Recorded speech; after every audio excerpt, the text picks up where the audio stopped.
Hi welcome to Deeps kitchen. അപ്പം നമ്മൾ ദീപ്സ് കിച്ചണിൽ മുട്ട കൊണ്ടൊരു തോരനാണ് ചെയ്യുന്നത്. മുട്ടത്തോരൻ. ഒരു ഫ്രൈങ് പാനിൽ കുറച്ച് ഓയിൽ ഒഴിച്ചിട്ടുണ്ട്. അതിലോട്ട് കുറച്ച് കടുക് ഇട്ട് കൊടുക്കാം. നമുക്ക് കടുക് ഒന്ന് പൊട്ടട്ടെ. കടുക് പൊട്ടി ഇനി നമുക്ക് അതിലോട്ട് കുറച്ച് വറ്റൽമുളക്, കറിവേപ്പിലുണ്ടെങ്കിൽ കറിവേപ്പിലും കൂടെ ചേർത്ത് കൊടുക്കണം. വറ്റൽമുളകും ഒന്ന് ചുവന്നിട്ടുണ്ട്. ഇതിലോട്ട് ചെറുതായിട്ട് മുറുക്കിയ സവാള, ഞാൻ ഒരു മീഡിയം സൈസ് സവാള, വളരെ നൈസായിട്ട് വേണം സവാള കൊത്തി അരിഞ്ഞ് എടുക്കാനായിട്ട്. സവാള ഒന്ന് വഴറ്റി കൊടുക്കാം.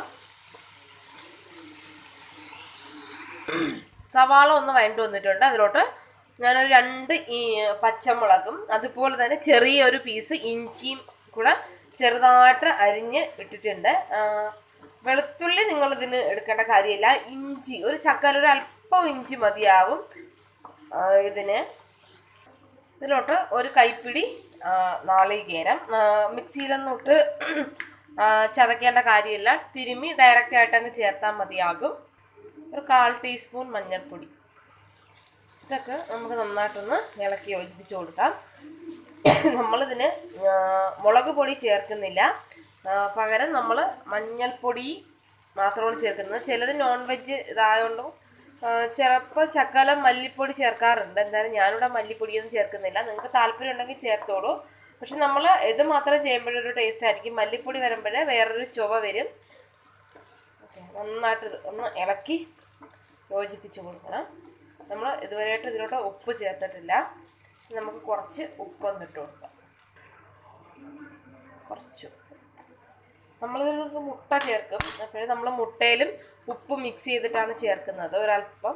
അപ്പം നിങ്ങളത് അനുസരിച്ച് ഇതിലോട്ട് ബാക്കി ഉപ്പ് ചേർക്കണം.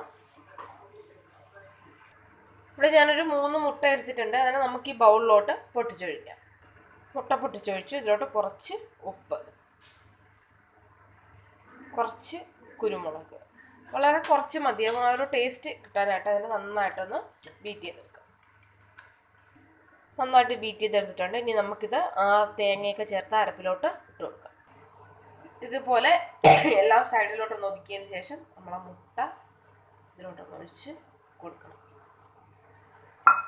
എന്നിട്ട് പതുക്കെ ഇതുപോലെ ഒന്ന് കറക്കി നമ്മൾ ബുജ്ജി തയ്യാറാക്കില്ലേ അതുപോലെ ഒന്ന് ചിക്കി പൊരിച്ച് എടുക്കാം. നമുക്ക് മുട്ട ഇതുപോലെ ഒന്ന് നമുക്കിപ്പോൾ നിങ്ങൾക്ക് നോക്കുമ്പോൾ അറിയാനായിട്ട് പറ്റും മുട്ട ഒന്ന് വെന്ത് തുടങ്ങിയിട്ടുണ്ട്. അപ്പോൾ നമ്മൾ ബാക്കി ഈ തേങ്ങയും അതും എല്ലാം കൂടെ എടുത്ത് ഇതിൻ്റെ ഒപ്പം ഇതുപോലെ എടുത്ത് നന്നായിട്ട് ഇതുപോലെ ഒന്ന് ചിക്കി പൊരിച്ച് എടുക്കാം. നന്നായിട്ട് ഈ തേങ്ങ ഈ മുട്ടയിൽ നന്നായിട്ടൊന്ന് കോട്ടായിട്ട് കിട്ടണം. നന്നായിട്ട് വെന്ത് വരുമ്പോൾ നല്ല ഡ്രൈ ആയിട്ട് നല്ല തുറ കിട്ടും. നമുക്ക് ഒന്നിനും മേലൊന്ന് ഒട്ടിപ്പിടിക്കാതെ നല്ല അടിപൊളിയായിട്ട് നമ്മുടെ തോരൻ കിട്ടും. ഇതൊക്കെ ഉണ്ടല്ലോ, നന്നായിട്ട് മുട്ട ഇതിൽ കോട്ടായി.